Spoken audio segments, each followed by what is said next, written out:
Welcome, everybody, once again to all of those of you who are returning to another CFA AGM, and especially to those of you who are here for the first time.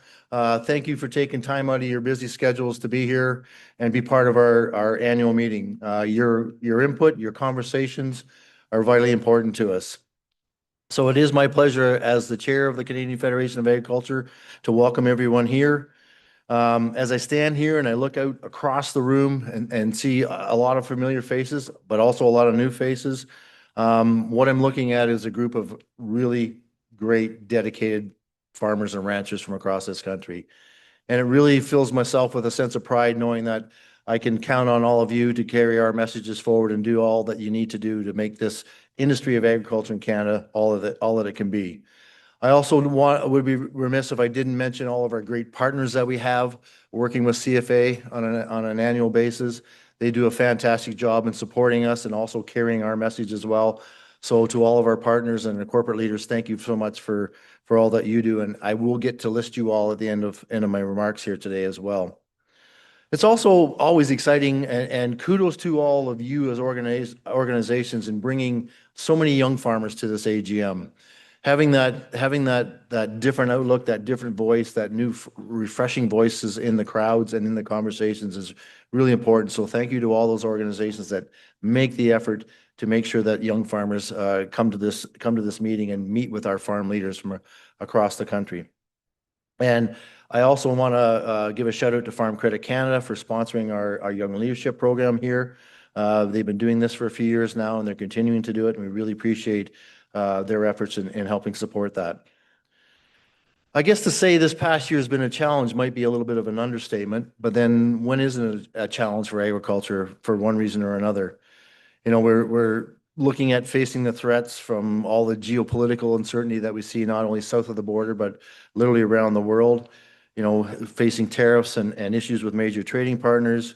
I know a lot of us are kind of a little uneasy about what's going to happen with the customer agreement that's up for renewal later this year. But I think, you know, it just kind of underlines how important it is for us to come here together and have the conversations and figure out how we're going to move this agriculture agenda forward for Canadian agriculture. So really, we do find ourselves at a pivotal juncture. We know that we are in a great position to solidify our sector's role as that key economic driver, something you've heard the Prime Minister talk about a lot recently, including in the recent budget. But they're also looking to us for economic resilience that we can provide. They're looking to us from a food security aspect and really the solutions to all the changes that Canada now faces. They are counting on agriculture to do their part, and that's why we're here today to figure out how we go forward. What we do know that we've never shied away from any of that kind of adversity as farmers and as ranchers, whether we're worrying about those global market disruptions, whether we're trying to recover from natural disasters that happen right across the country every year, or just simply facing the shifting rules and laws that we have to face from day to day. We'll continue to truck on, and we'll continue to do well, and we'll continue to have our voice in front of the government to make sure we are as effective as we possibly can be. So, and it's really that spirit of unity that we draw from, and something that we're trying to focus on through this AGM today. Let's Grow Canada, Building the Future of Canadian Agriculture is our theme. And I think there's no more pressing time than right now to make sure that we are united together as one voice. And when all those pressures rise from the individual sectors or individual people who are trying to change the way we do business, we want to make sure that we maintain and protect the core interests of our industry so that we are that economic resilience that I talked about. But what we've learned, especially after this past year, is that agriculture's voice is carrying a lot more impact and a lot more weight than we originally thought it could. And we have to make sure that we don't allow competing priorities or fragmenting messages to get in the way of driving this industry forward. Every person in this room shares a really deep commitment to agriculture, a dedication to an industry that very few outside of our sector understand, but it's absolutely essential to all of their everyday lives. A commitment not just to feed our families, but to feed Canada and to feed the world. Our ability to consistently come together with that conviction and with that clarity of purpose has always been what helps us weather through the toughest storms. And that will continue to be our greatest strength. However, despite the challenges, we also have a lot to celebrate. Over the past year, we've secured some really meaningful wins that will support Canadian farmers well into the future. It took a lot of years, and kudos to our Scott Ross. He was a real key driver in securing the formation and implementation of the Grocery Code of Conduct. And that's been implemented as of the start of the year. And it's something I think we hope will usher in a much healthier and more constructive relationship between all the partners throughout the value chain, including the retailers. Through our collective advocacy, we saw the agriculture industry recognized as a strategic economic sector in the federal budget.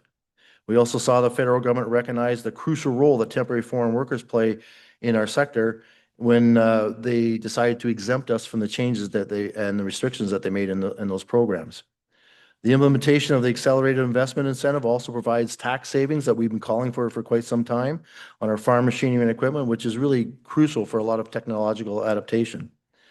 Through collective action, we achieved vital improvements to the agri-stability compensation rate and a payment limit offering stronger protection for farmers who are facing those catastrophes that I mentioned earlier. And the passage of Bills C-244 and 294, otherwise known as Right to Repair, will finally give farmers a little bit of freedom to be able to work on and repair their own equipment, and something that was long overdue in coming. And this year, we also had a truly impressive year for collaboration across the sector and food value chain. Let's Grow Canada initiative that CFA helmed was one of the largest collaborations in the organization's history. And we had another unprecedented coalition come together with voices to show unified support for the renewal of CUSMA. And I can't forget our work across the border. CFA has spent a lot of effort over the past year working with our colleagues both in North America and across the European Union, and forging strong relationships and finding areas of shared interest to work together on. These accomplishments are more than just simple policy wins. They're a reminder that we can achieve when we stand together, shoulder to shoulder, as one agriculture community. Our strength lies within that collaboration. Just yesterday, CFA and its executive committee and some board members held a roundtable with our corporate leaders and partners. It was really encouraging to see how unified all of us are through the value chain are, and that's something that I think we as CFA can really put a nice feather in our hat for achieving that goal. As we move into the discussions later today and tomorrow, and all the decisions that need to be made throughout the AGM, I encourage all of us to carry that spirit of collaboration with you. But before we kick things off, as I mentioned off the top, there are some people that I need to give a big thank you to as the sponsors of our AGM. Our platinum sponsors, Farm Credit Canada, again, they're also, as I mentioned, the exclusive sponsor of the Young Farmer Program. Princess Auto, my crack store, they've done a great job of providing a great coupon that you should be able to find that in your delegate bag for some discounts going forward. OCP North America, a new partner, and we're proud to have them on board. The Agriculture Credit Corporation, most of you are probably very familiar with Jay. He's wandering around the room, a great partner with us. MNP, BASF, TELUS Agriculture and Consumer Goods, Fertilizer Canada, and Food, Health and Consumer Products of Canada. And Michael and his team have always been willing sponsors of our AGM and other events. Our gold sponsors, CN Railway, the Railways Association of Canada, who you'll hear from later tonight at the reception. Nutrien, Farms, speaking of labor, Farms has been a great partner. The Canadian Canola Growers Association, Corteva, and Spirits Canada, and hopefully everyone had a chance to get to the reception last night and enjoying the fine fruits of our labor in the grain sector, creating those great spirits we have here in Canada.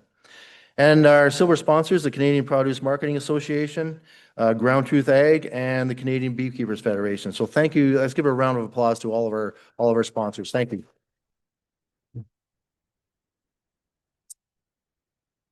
So again, just in closing, thank you all for being here, and thank you for all the work that you do every day, both at home and when you're on the road, representing your organizations, and more importantly, representing Canadian agriculture.